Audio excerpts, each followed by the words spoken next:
Let's begin. Answer the questions as you listen. You will hear the recording once only. Listen carefully to the conversation and answer questions 1 to 4. Okay, who's next, please? I think I am. How can I help you? I just came in on flight 372 from Singapore at 11:30 and my luggage hasn't arrived. I've been waiting at the baggage claim for about half an hour now and everything seems to have come off the plane. The conveyor belt has stopped and all the passengers have gone. So I came here to find out what has happened to my bag. Can I see your ticket, please? Here it is. So you came from Hong Kong today and changed planes in Singapore, right? Yes, the connection in Singapore was a tight one. The plane got in late and I had to rush to get to the next flight. That's the problem right there. There wasn't enough time to get your bags onto the connecting flight. Normally, Singapore Airport is very efficient. Now, I need you to fill in these forms. Your name? Jenny Lee. Address? I guess you want my address here. I'm staying with relatives. Just a minute, I'll have to look it up. It looks like 583.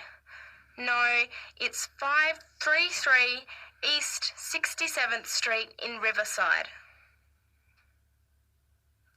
Do you have the phone number there? Yes, I do. It's 93014269. So you came in on Qantas Flight 392. Do you know the number of the flight out of Hong Kong? Let me see. I think it was Cathay Pacific 900 or something. Oh yes, it says here, CX912.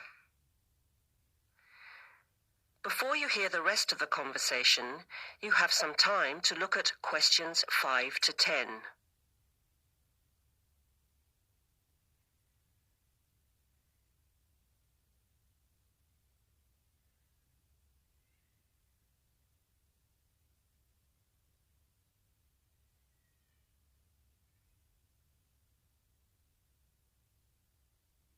Now listen and answer questions 5 to 10.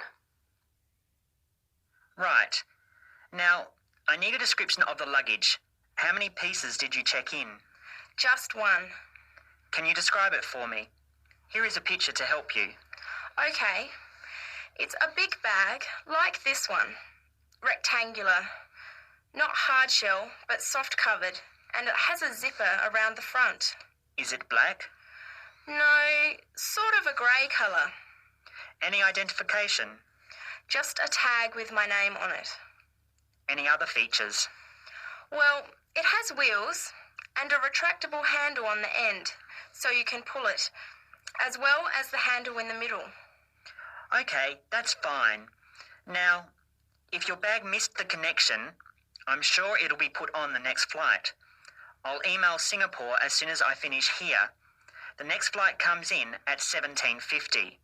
That's 10 to 6 this evening. You can pick it up then. 10 to 6? That's too long to wait. Can I get my uncle to pick up the bag on his way home from work? Sorry, you have to be here yourself to clear customs. Of course, I almost forgot. Will the bag come here, to this desk? Yes.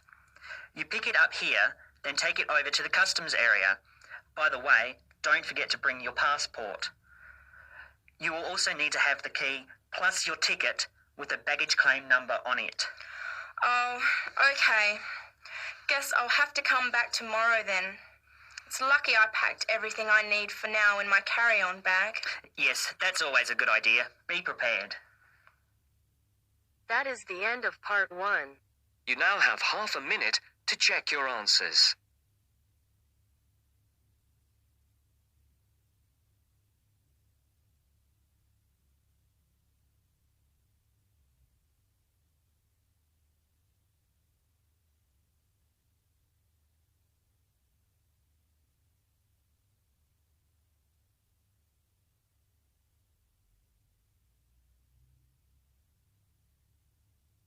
Now turns to part 2. Part 2. Listen to the conversation between the woman and the man and answer the questions. First, you have some time to look at questions 11 to 17.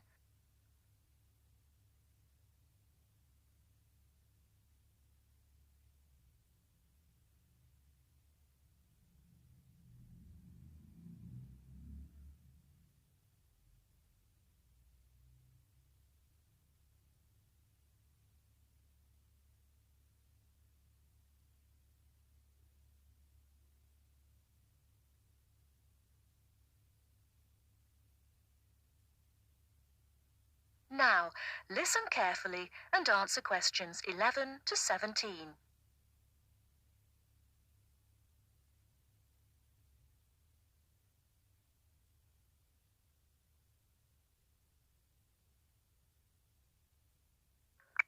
Hello, Paraglider's Paradise. How can I help you? Oh, hi. I'm interested in doing a course in paragliding. Which course are you interested in? Well, I'm not sure. What's available? Well, we've got the introductory course, which lasts for 2 days. Okay. Or there's the 4-day beginner's course, which is what most people do first. I'd tend to recommend that one. And there's also the elementary pilot course, which takes 5 to 6 days depending on conditions. We might try the beginner's course. What sort of prices are we looking at? The introductory is $190. The beginner's course, which is probably what you'd be looking at, is $320. No, sorry, $330. It's just gone up. And the pilot course is $430. Right. And you also have to become a member of our club so that you're insured. That'll cost you $12 a day. Everyone has to take out insurance, you see. Does that cover me if I break a leg? No, I'm afraid not. It's only third party and covers you against damage to other people or their belongings, but not theft or injury. You would need to take out your own personal accident insurance. I see. And what's the best way to get to your place? By public transport, or could we come by bike? We're pretty keen cyclists. It's difficult by public transport, though there is a bus from Newcastle. Most people get here by car, though, because we're a little off the beaten track. But you could ride here, okay? I'll send you a map. Just let me take down a few details. What's your name? Maria Gentle. And your address, Maria? Well, I'm a student staying with a family in Newcastle. So it's care of... Care of Mr. and Mrs. McDonald. Like the hamburgers? Yes, exactly. McDonald. The post office box address is probably best. It's P.O. Box 676, Newcastle. Is there a fax number there? Because I could fax you the information. Yes, actually there is. It's 0249, that's for Newcastle, and then 775431. Okay, now if you decide to do one of our courses, you'll need to book in advance and to pay when you book. How would you be paying? By credit card, if that's okay. Do you take Visa? Yes, fine. We take all major cards, including Visa. Okay then. Thanks very much. The girl is telling her friend about the course. Before you hear the rest of the talk, you have some time to look at questions 18 to 20.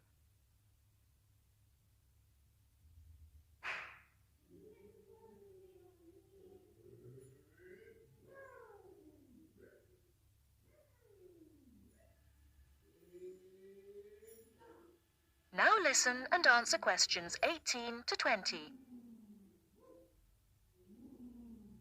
Hi, Pauline. Hi, Maria. What's that you're reading?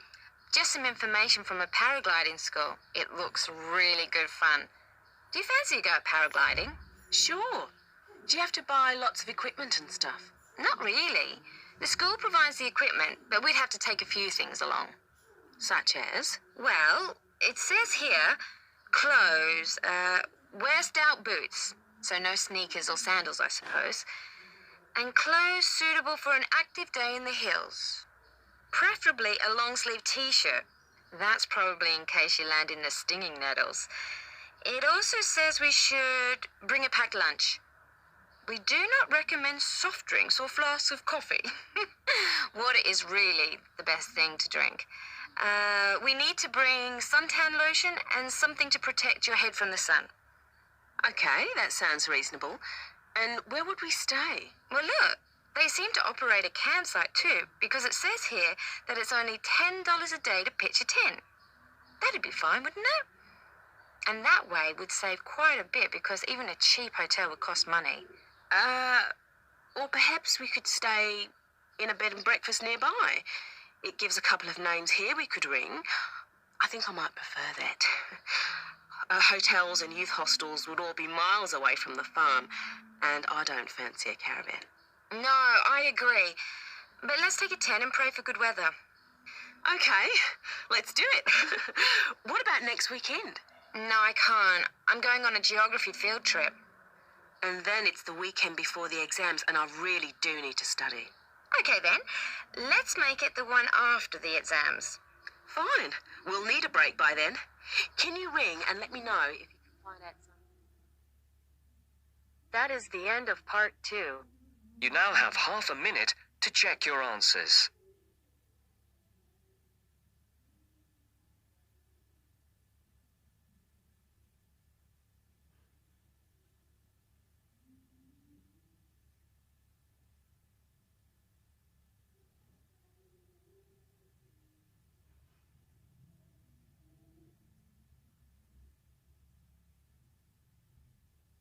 Now turns to part 3. Part 3. You will hear 2 undergraduates doing a research methods course. A girl called Leela and a boy called Jake having a seminar with their tutor. Now you have some time to look at questions 21 to 24.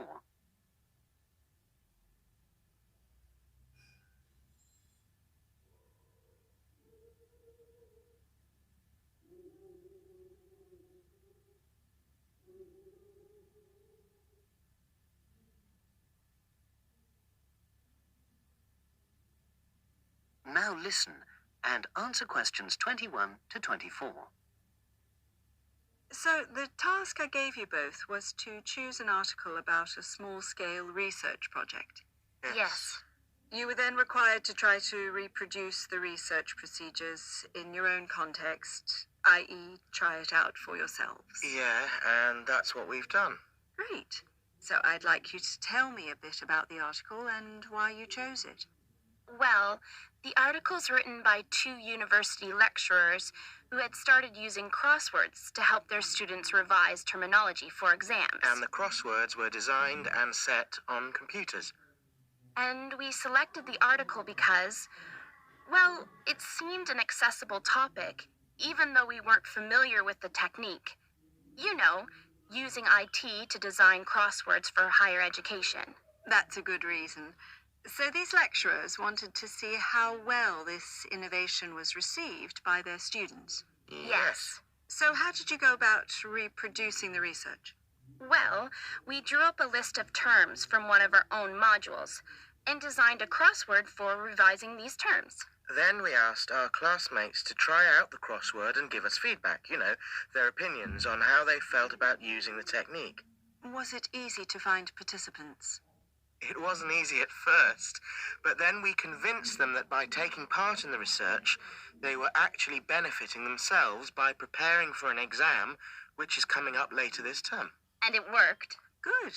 So how did you find out what the students thought about doing the crosswords? A questionnaire. The original article used a 2-page long questionnaire. There were lots of excellent questions on it, but the whole section on difficulties using IT is now obsolete. Old-fashioned, even though it had only been written a couple of years ago. So you designed a shorter version? Yeah. Then we sent it to the 40 students by email and got 28 replies. I was taken aback by the fact that everybody we talked to thought this was a good return. I mean, the responses were well written. People had taken a lot of care, but I was really disappointed with the low numbers. Yes, an important lesson to learn for an apprentice researcher. Yeah. Now you have some time to look at questions 25 to 30.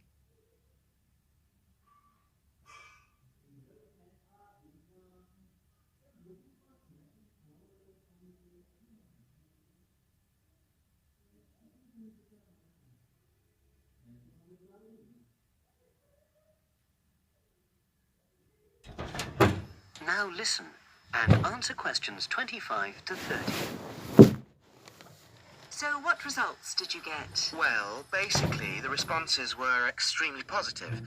The students said that doing the crossword on a computer helped them really focus on the work in hand and not be distracted, which is something that commonly happens with other ways of doing revision. Yeah, that was really clear. But something that struck me was that having fun hardly featured in their responses, nor did anything to do with spelling of hard words, which I thought would be an obvious benefit. No? Okay. Respondents also said that doing the crossword hadn't really increased their general motivation to study, but that it had highlighted the gaps in their memory so they knew what further work was necessary. Right. So, how did your findings tally with those of the original researchers? There were lots of similarities, but There were probably two main differences. We found that more males than females liked the technique, whereas the original study found the reverse. also our respondents said they wouldn't mind doing a crossword as a final official exam. Whereas in the original study, students said they would hate doing it even if it meant having a shorter test. But of course, both sets of respondents said they'd be interested in doing more crosswords for informal purposes, revision, and so forth. Right. So, let's have a think about the whole project and what you've learned from doing it. Well, it was very time-consuming. Yeah, and I don't think we managed that aspect very well. It could have been worse. I mean, we didn't have a lot of data, so we didn't have to spend ages processing it. And of course, we'd already done a course on numerical data processing, so there wasn't much new there. Yeah, that's true. Anyway, I think we designed our questions well so that they gave us manageable data. Yeah, it really helped having the original study to guide us, as it were. And that helped us to see what a good research instrument is. What a good questionnaire should be like. Absolutely. We got a lot from that. But when we were writing up the project, I'm not sure whether we'll know how to acknowledge the work of the original study. You know, our referencing. No, that's something we'll both have to work on in the future. Actually, that part's been great. Finding ways to share and support another person. That's the real plus from the project, learning ways to do that. Well, it's obviously been very successful. That is the end of part 3. You now have half a minute to check your answers.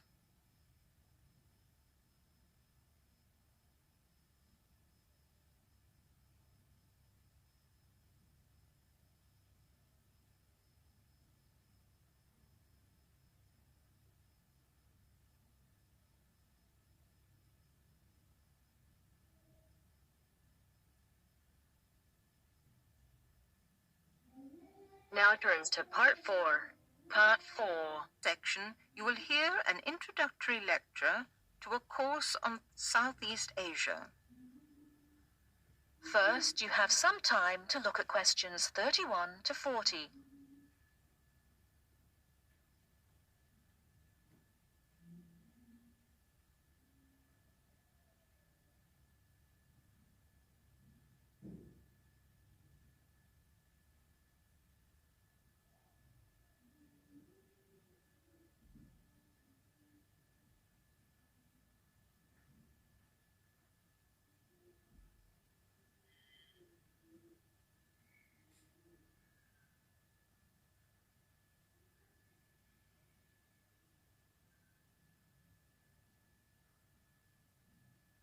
Now, listen carefully and answer questions 31 to 40.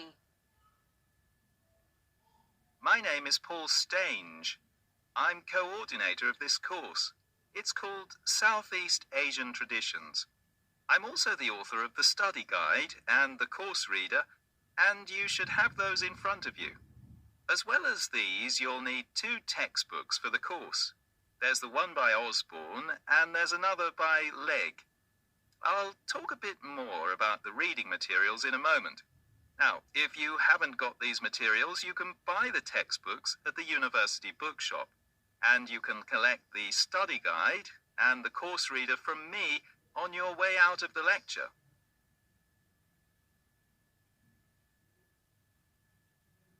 The purpose of this lecture is simply orientation. What I'm going to do is introduce myself, talk you through the course, and give you some additional advice, apart from what's contained in the study guide, on dealing with the various assignments for the course. First of all, the materials. You'll find the two textbooks very clear, and they give a good basic coverage of the history of the region. Most of the reading materials in the reader are fairly easygoing, but I have to warn you that two of them are quite difficult. These are the readings by Smale and Bender, and of these two, the one by Bender is perhaps the more challenging. But don't let that put you off, because understanding these two readings is important to help you develop a clearer understanding of the cultures. In other words, they'll help you acquire greater sensitivity to the differences between the various cultures in the region.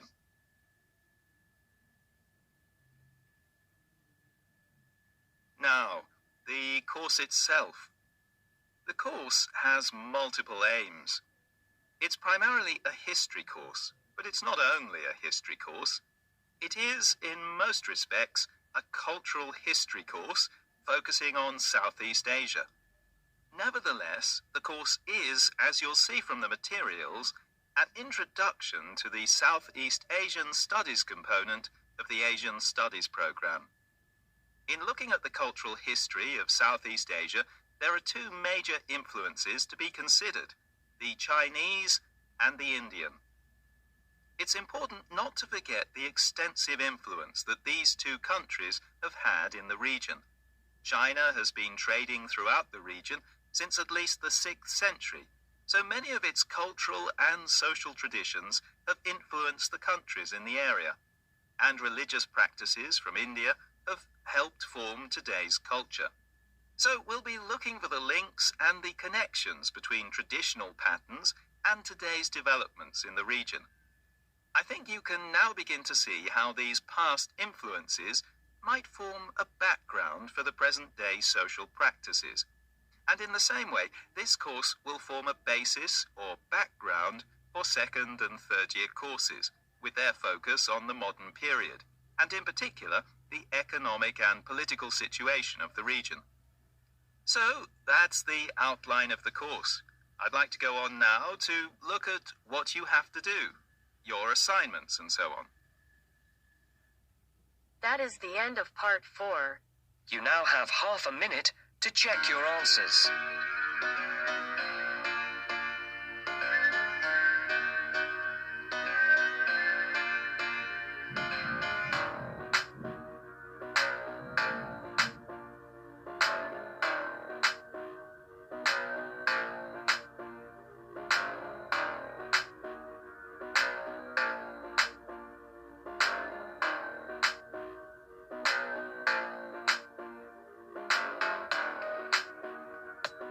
That is the end of the test. You now have 10 minutes to transfer your answers to your IELTS listening answer sheet.